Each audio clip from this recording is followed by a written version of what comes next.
नमस्ते दोस्तों, मेरा नाम विशाल है। आज जो कहानी मैं आप लोगों के लिए लेकर आया हूं वो कोई बनावटी कहानी नहीं है, बल्कि मेरे ही दोस्त समीर के साथ घटी एक सच्ची घटना है। ये बात उन दिनों की है जब मेरे दोस्त एक बीमा कंपनी में काम कर रहे थे। तो चलिए इस डरावनी कहानी को समीर के जुबानी ही सुनते हैं और मजा आएगा। और मैं आप लोगों के लिए इतनी मेहनत करके रोज नई नई कहानियां लेके आता रहता हूं, तो आप लोग इस कहानी को कहां से सुन रहे हैं कमेंट में जरूर बताइएगा। इससे मुझे भी पता चलेगा कि मेरी वीडियो कहां तक पहुंच रही है। आप लोगों का ज्यादा समय ना लेते हुए वीडियो को शुरू करते हैं। नमस्ते दोस्तों, मेरा नाम समीर है।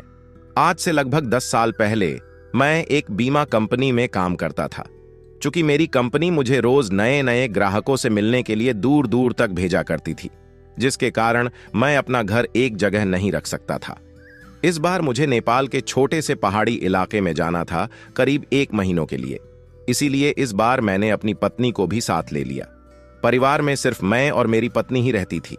हम दोनों नेपाल के लिए निकल पड़े। वैसे भी ठंड का मौसम था और नेपाल में ऊपर से बहुत तेज बर्फ पड़ रही थी।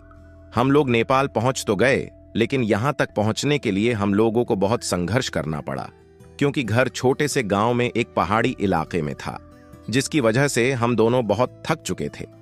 रात के 12 बज चुके थे। जहां हम दोनों रहे थे वहां दूसरे घर एक दूसरों से बहुत दूर दूर थे। बाहर जोरों से ठंडी हवा और बर्फ गिर रही थी।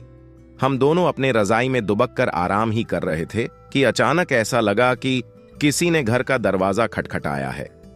फिर मैंने सोचा कि क्या पता तेज हवा चलने की वजह से ऐसा हो रहा हो, इसलिए मैंने उसको अनदेखा कर दिया। अगली सुबह मैं जिस काम के लिए आया था उसके लिए निकल पड़ा। मेरी पत्नी घर में अकेले ही थी। उसको समझ नहीं आ रहा था कि वो घर में बैठे वक्त कैसे बिताए। उसने सोचा कि चलो क्यों ना बाहर जाकर ही कुछ देख लिया जाए। बाहर ठंड तो थी, पर हवा नहीं चल रही थी। इसलिए उसने अपना स्वेटर पहना और बाहर निकलने को तैयार हो गई। जैसे ही उसने अपना घर का गेट खोला, वैसे ही देखती है कि घर के पास बने एक खंबे के पीछे एक छोटा सा बच्चा खड़ा है, जो उसको चुपके चुपके देख रहा है। मेरी पत्नी ने उसको अपनी ओर बुलाया, पर वो नहीं आया और वो वहां से भाग गया। अगले दिन भी कुछ ऐसा ही हुआ। वो लड़का उसको फिर से घूरे देखा जा रहा था। इस बार मेरी पत्नी ने उस बच्चे को पकड़ लिया और पूछा कि तुम यहां क्या कर रहे हो। उस बच्चे ने कुछ नहीं बोला और न ही कुछ बताया। मेरी पत्नी ने उससे उसके घर के बारे में पूछा, तब भी वो कुछ नहीं बोल रहा था। आखिर में उसका नाम पूछने पर उसने अपने धीमी सी आवाज में अपना नाम बादल बताया और फिर वहां से भाग गया। उसको उसका व्यवहार कुछ समझ नहीं आया। ये सिलसिला ऐसे ही चलता रहा। वो बच्चा रोज उसको खंबे के पीछे से निहारता रहता था। उस दिन रविवार की रात थी। हम दोनों घर में अंगीठी के सामने आग ताप रहे थे, क्योंकि बाहर की हालत बहुत खराब थी। इतनी खराब कि कोई थोड़ी देर के लिए बाहर निकल जाए तो उसकी जान चली जाए। अचानक दरवाजा किसी ने खटखटाया। हम दोनों को फिर से लगा कि शायद हवा की वजह से ऐसा हो रहा हो। तभी फिर से किसी ने दरवाजा खटखटाया।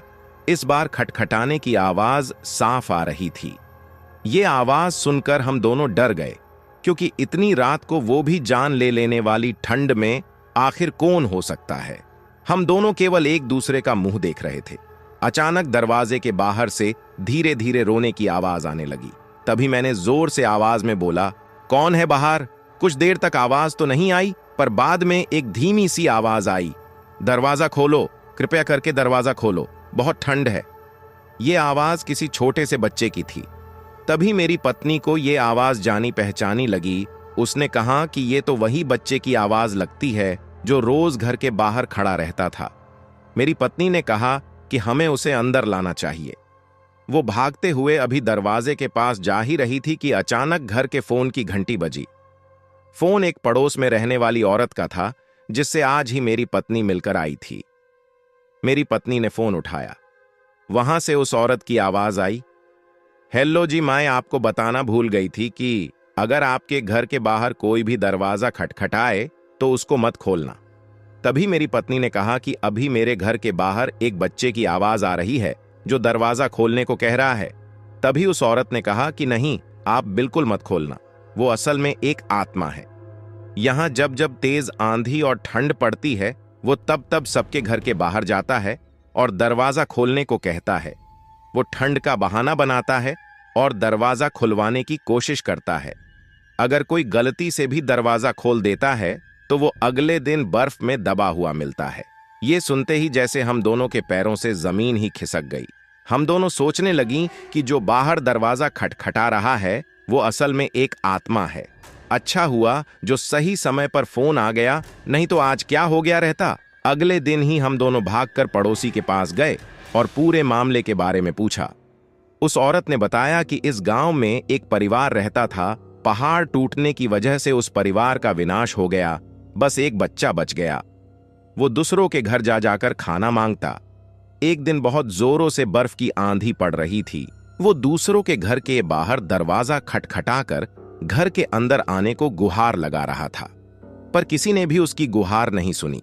ठंड की वजह से सब अपने घरों में दुबके हुए थे। कल सुबह होने पर उस बच्चे की लाश बर्फ में अकड़ी हुई मिली। आज भी कभी भी जोरों से बर्फ की आंधी आती है तो उसकी आत्मा सबके घर के पास आती है और गुहार लगाती है। ये सब सुनकर हम दोनों हैरान रह गए। लेकिन हम लोग वहां 1 महीने जब तक रहे तब तक 3-4 बार हम लोग के साथ ऐसा ही हुआ। लेकिन मेरा काम खत्म हो जाने पर वहां से चले आए। पर मेरी पत्नी के दिमाग में एक रहस्य हमेशा बना रहा कि उस घटना के बाद जो बच्चा उसे रोज घर के बाहर दिखता था वो कभी नहीं दिखा। तो दोस्तों, कैसी लगी मेरी ये छोटी सी कहानी? कमेंट में जरूर बताइएगा और वीडियो को लाइक करके अपना प्यार दिखा दीजिएगा, ताकि मैं आप लोगों के लिए आगे भी ऐसे ऐसे डरावनी कहानियां लेके आता रहूं। धन्यवाद।